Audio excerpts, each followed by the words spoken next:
मुख्यमंत्री हेमंत सोरेन अपने पिता दिशोम गुरु शिबू सोरेन की अस्थियां लेकर श्राद्ध कर्म के बाद सीधे छिन्नमस्तिका मंदिर रजरप्पा पहुंचे। यहां दामोदर नदी में वो सीधे अस्थि विसर्जन करने पहुंचे और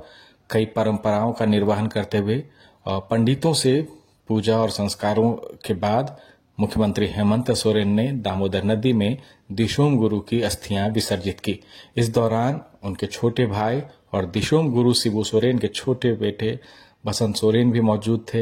हेमंत सोरेन के छोटे बेटे भी मौजूद थे। साथ ही साथ परिवार के तमाम लोग इस परंपरा का निर्वहन करने के लिए रजरप्पा मंदिर पहुंचे थे।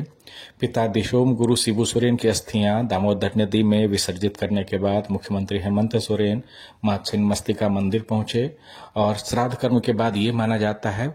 कि अब आप मंदिरों का प्रवेश कर सकते हैं, क्योंकि श्राद्ध कर्म के बीच जो होता है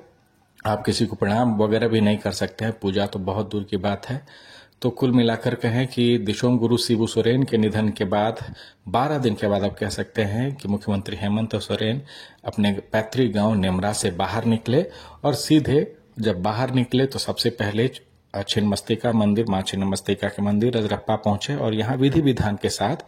अपने पिता दिशोम गुरु शिबू सोरेन की अस्थियां विसर्जित की। ये माना जाता है ये परंपराओं का निर्वहन ये जो कर रहे हैं मुख्यमंत्री हेमंत सोरेन, इसे पूरे देश ने देखा है कि किस तरह परंपराओं को निभाते हुए ये इन्होंने किया। और नेमरा में जिस तरह कम से कम 5 लाख लोगों ने भोजन किया श्राद्ध कर्म में, और उसके अगले दिन अहले सुबह अपने परिजनों के साथ मुख्यमंत्री हेमंत सोरेन सीधे रजरप्पा मंदिर पहुंचे और यहाँ पुजारियों के साथ अस्थियां विसर्जित करने से पहले उन्होंने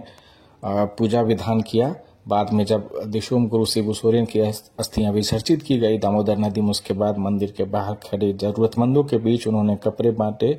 पैसे बांटे और भोजन भी इन लोगों को कराया। इसके बाद मंदिर में उन्होंने नोटबुक पर दिशोम गुरु शिबू सोरेन के बारे में कुछ चंद पंक्तियां लिखी और आप इस तस्वीर में देख सकते हैं कैसे मंदिर के बाहर, रजरप्पा मंदिर के बाहर जो जरूरतमंद बैठे हुए थे उन्हें प्रसाद वितरित किया, पैसे दिए और जरूरतमंदों के बीच कई सामान का मुख्यमंत्री हेमंत सोरेन ने यहाँ बंटवारा किया। इस पूरे विधि विधान में अब श्राद्ध कर्म का चूंकि दौर खत्म हो चुका है, मुख्यमंत्री अब सीधे इस परंपरा के बाद दिशोम गुरु की अस्थियां विसर्जित करने के बाद अब ये माना जा रहा है कि अब वो रांची लौटेंगे। हालांकि इसकी आधिकारिक अभी तक घोषणा नहीं की गई है कि वो किस तारीख को लौटेंगे, लेकिन हाँ, ये जो परंपराओं का निर्वाह मुख्यमंत्री हेमंत सोरेन ने किया है उसकी मिसाल पूरे देश ने देखी है कि कैसे हेमंत सोरेन एक बेटे की तरह कर्तव्य निभाते रहे।